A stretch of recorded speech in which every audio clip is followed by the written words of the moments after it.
నీ సేవలో ఎదురైనా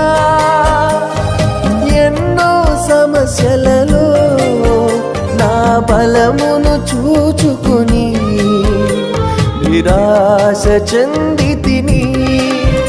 నీ సేవలో ఎదురైనా ఎన్నో సమస్యలలో నా బలమును చూచుకుని నిరాశ చెందితిని.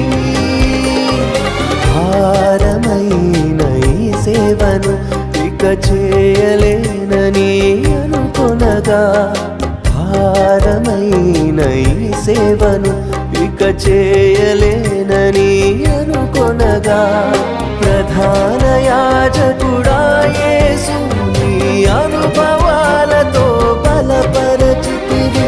ప్రధాన యాజకుడా